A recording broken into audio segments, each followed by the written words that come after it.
ये अंतर यात्रा सूत्र कहता है, अंतर यात्रा है पूर्णता को तलाशना बंद कर देना और अपूर्णता की पूर्णता को देखना। पूर्णता की तलाश बंद कर देना, अपूर्णता में पूर्णता को देख लेना, अंतर यात्रा का एक बहुत ही समझदारी भरा ये पड़ाव होता है। अंतर यात्रा में जब कोई जा रहा है तो वो कर क्या रहा है? अधूरा अनुभव कर रहा है, सोचता है एक दिन हम पूर्ण हो जाएंगे।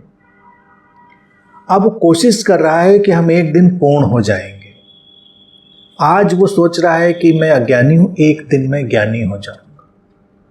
आज मैं अबुद्ध हूं, एक दिन मैं बुद्ध हो जाऊंगा। एक दिन, यानी कि वो हर बात को भविष्य में फेंक रहा है। भविष्य कहीं होता नहीं। व्यक्ति के हाथ में जो होता है वो वर्तमान होता है। इसीलिए सूत्र कह रहा है अपूर्णता की पूर्णता को देखना।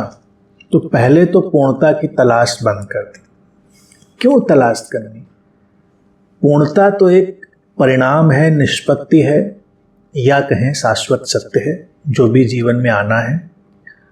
लेकिन अभी जो कुछ भी हमको अपूर्ण जैसा लगता है, क्या वो सचमुच में अपूर्ण है?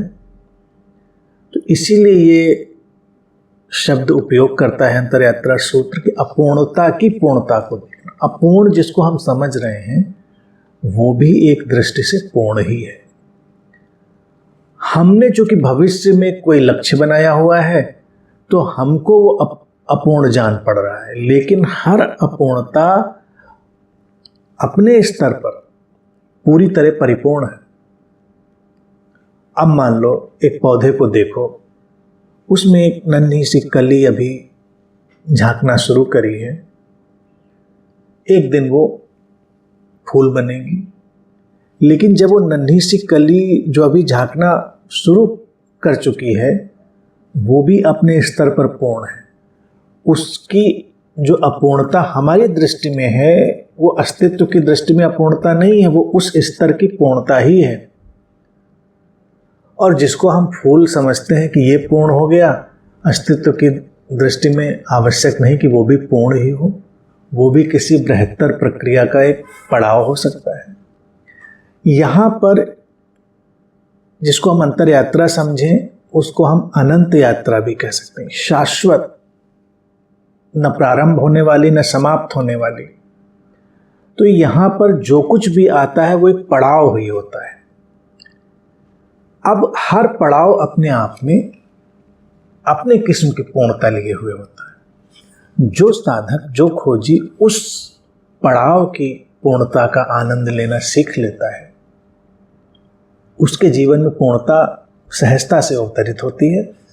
और ये तय है कि अगर उसने अपूर्णता में पूर्णता देखनी, उसका आनंद लेना प्रारंभ कर दिया है तो पूर्णता भी उससे दूर नहीं रहेगी, आएगी उसके जीवन में। क्योंकि जीवन तो ऐसे ही चलना है, एक एक कदम चलकर ही हम अपने गंतव्य तक पहुंचते हैं।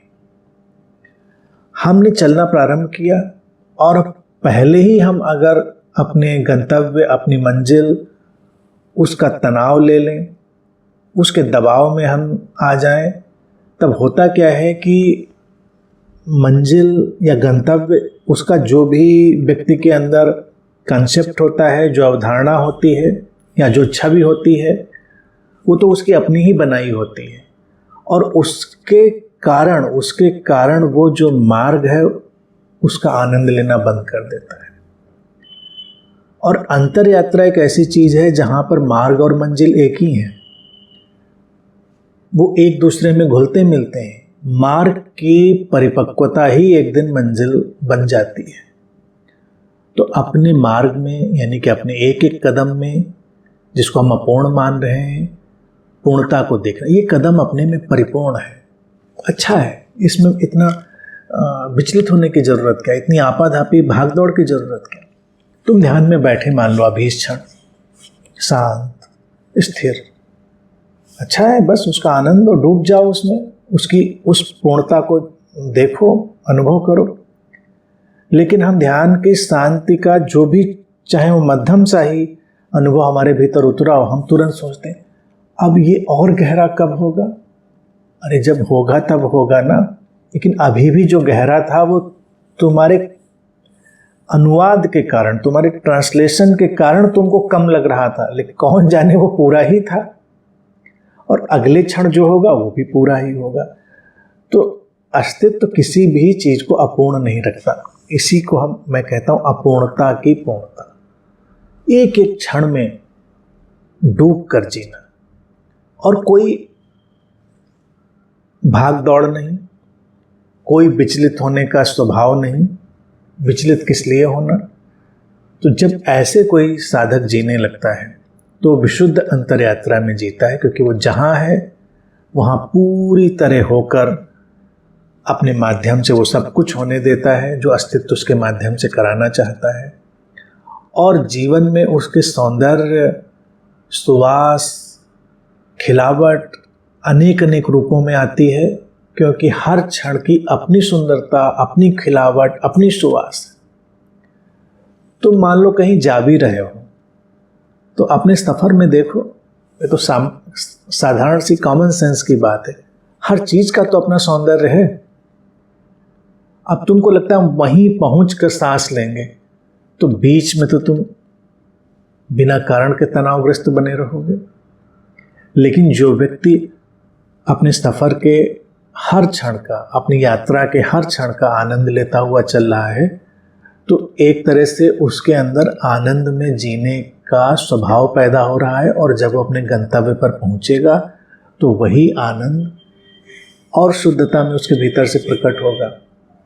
जो व्यक्ति अपूर्णता की पूर्णता में नहीं जी पाता, उसका आनंद नहीं ले पाता, तो जब कभी वो उस अपनी परिकल्पित पूर्णता की तरफ पहुंचता है तो वहां भी आनंद नहीं ले पाता, क्योंकि वो उसको यकीन कैसे हो कि ये परिपूर्णता हो गई, उसको तो इसके आगे फिर। तो इसीलिए मनुष्य की सबसे बड़ी समस्या हो जाती अब और, तो और की मांग किए चला जाता है। सिद्धि हम किसको कहते हैं?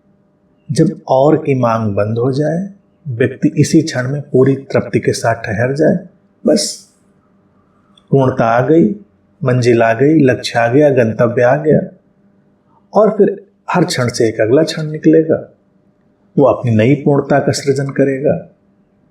इसी तरह से जीवन चलता रहता है। तो उपनिषदों का अगर हम वाक्य यहाँ पर स्मरण करें, ईशावास्य उपनिषद ने भी इसका उपयोग किया है। लोग उसको अलग तरह से अनुवादित करते हैं। अगर इस परिप्रेक्ष्य में देखें तो उसका अर्थ बहुत स्पष्ट होगा कि पूर्णता से पूर्णता ही निकलती है, और पूर्णता से पूर्णता को निकाल लेने पर भी पूर्णता ही शेष रहती है। अर्थात यहाँ सब कुछ पूर्ण ही है, अपूर्ण केवल हमारी अवधारणा है, हमारी सोच है, हमारा द्वंद्व है, उससे हमको मुक्त होना है। तो जैसे जैसे ये समझ अपनी जड़ें जमाएगी, वैसे वैसे ही जीवन एक अद्भुत अलौकिकता से, आनंद से, समझ से आपूरित होगा, और फिर अपूर्णता का कोई भी दबाव व्यक्ति के भीतर, कोई भी तनाव व्यक्ति के भीतर नहीं रहेगा, क्योंकि वो अब धीरे धीरे इसको जान लेगा कि जिसको भी अपूर्णता हम समझते हैं वो अपने ही ढंग से पूर्ण है, पूर्ण ही है, उसी से पूर्ण निकलेगा। ये पूर्णता की यात्रा है। तो यही अंतर यात्रा है।